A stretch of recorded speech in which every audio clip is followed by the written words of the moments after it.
Cette histoire est maintenant terminée. Je vous... Mais ferme...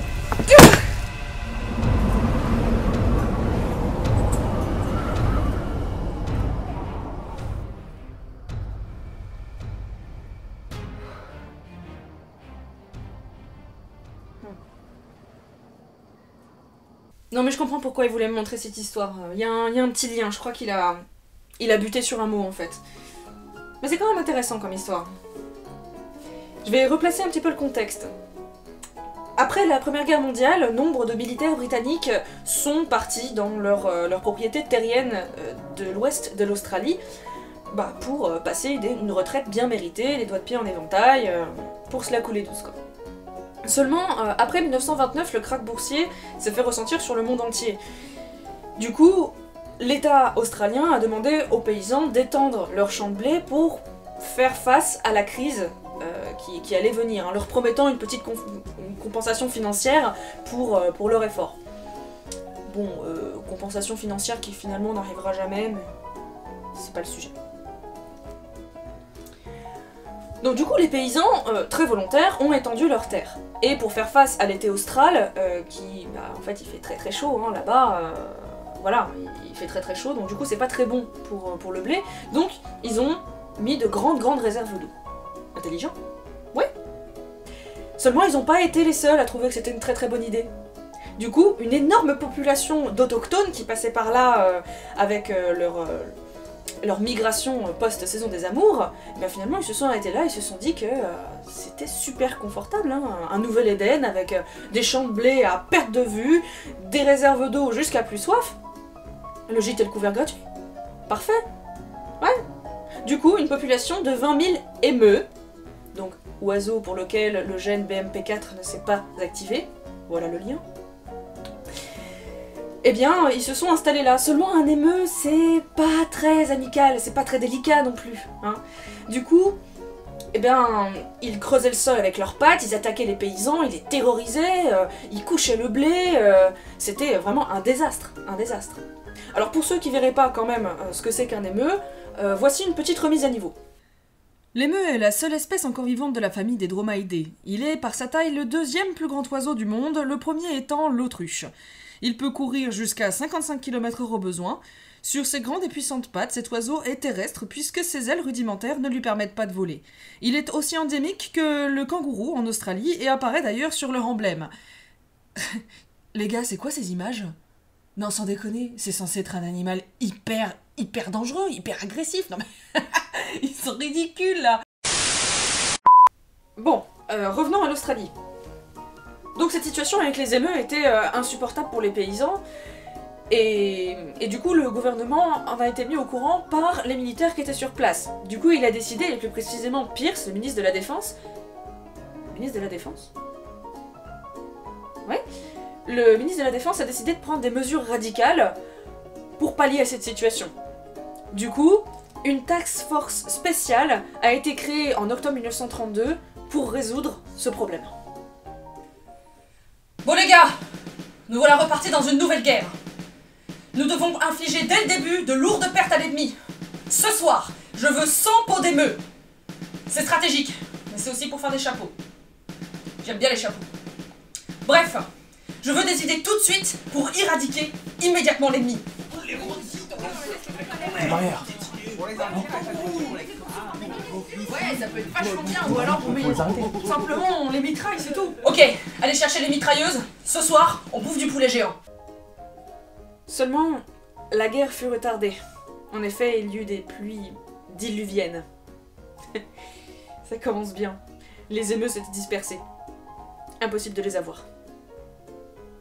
Seulement, le 2 novembre 1932, la pluie cessa, et les festivités ont pu commencer.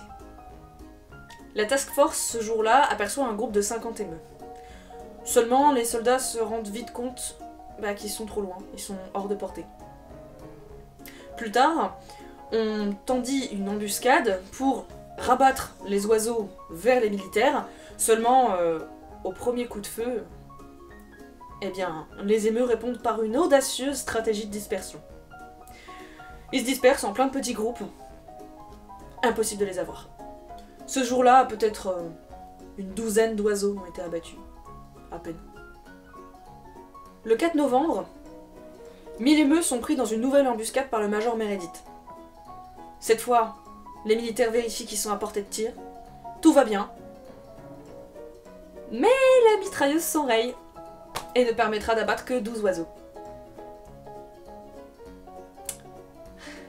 Bon, autant vous dire que je suis pas content. Qu'est-ce que c'est que ce travail? On s'est fait ridiculiser par l'ennemi. Ennemi qui, soit dit en passant, n'a qu'une seule arme, c'est la course. Bon, après, il faut bien avouer que cette stratégie de dispersion était bien trouvée, mais quand même. Alors maintenant, on se sort les doigts et on trouve une solution pour botter le cul de ces putains de dinosaures. On leur tord le cou. On leur met des balles dans le caisson. On met une mitrailleuse sur une camionnette pour pouvoir les rattraper. Derrière, franchement, ça les contiendrait. Ouais, on va faire ça, Allez, sortez la camionnette, mettez la mitrailleuse dessus, cette fois on va les avoir.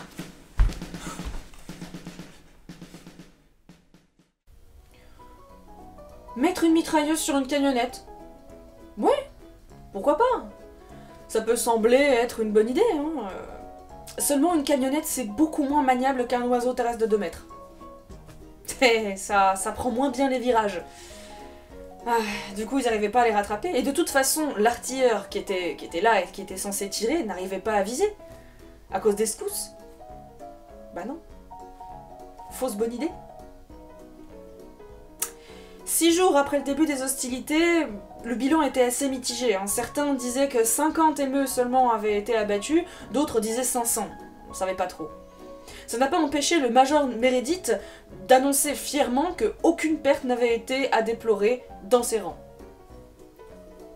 Ah bah heureusement que tu le précises, parce que si ça avait été le cas, ce serait vraiment ridicule. Enfin, plus que ça ne l'est déjà. L'opinion publique commençait à se faire entendre, accusant l'armée australienne de son inefficacité et surtout des coûts exorbitants qu'avait engendré cette action. Les émeutes de leur côté, ils étaient toujours chez eux, hein. Il n'y a aucun souci, ils détruisaient absolument tout, effrayaient les paysans, comme d'habitude, quoi. Les fermiers ont alors organisé des rondes de surveillance, mais ça suffisait pas, ils se sont encore plaints au gouvernement, et c'est normal. Alors, Pierce, le ministre de la Défense, appuya la réitération d'une action militaire. Hein? Pourquoi?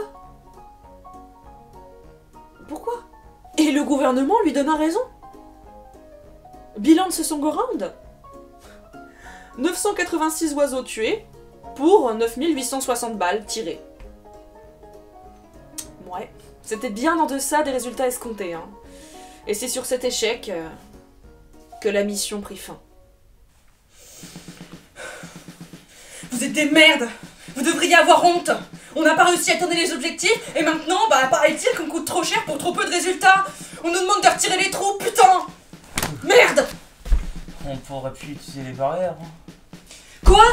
Qu'est-ce qu'il y a, Mitchell? On vous entend pas quand vous parlez, gna gna gna gna gna gna. Allez ramasser vos affaires et cassez-vous.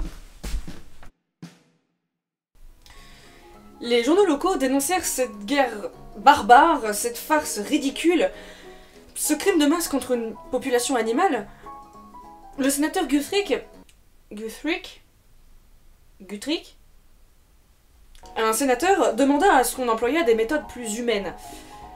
Ce que personnellement je trouve assez drôle parce que quand on regarde l'histoire, il n'y a rien de plus humain que de régler un souci avec des mitrailleuses. Mais bon. Pierce, ce fameux ministre de la Défense, énuméra tous les problèmes que les émeutes avaient engendrés, ceci devant très certainement justifier le fait de leur mettre du plomb dans le caisson. Très certainement. Le gouvernement décida de mettre en place une solution un petit peu plus efficace. C'est ainsi que 52 000 $ ont été débloqués pour faire des barrières autour des champs. Tout simplement. Ils ont quand même mis 20 ans à y penser et à le mettre en place. Peut-être qu'au sortir de la Première Guerre mondiale, ils avaient plus que des mitraillettes en tête, mais quand même, personne n'y avait pensé avant. Cette histoire est à présent terminée. Surtout n'hésitez pas à en parler à votre ami australien qui est si fier de son pays. Quant à nous, nous nous retrouvons rapidement pour une nouvelle histoire.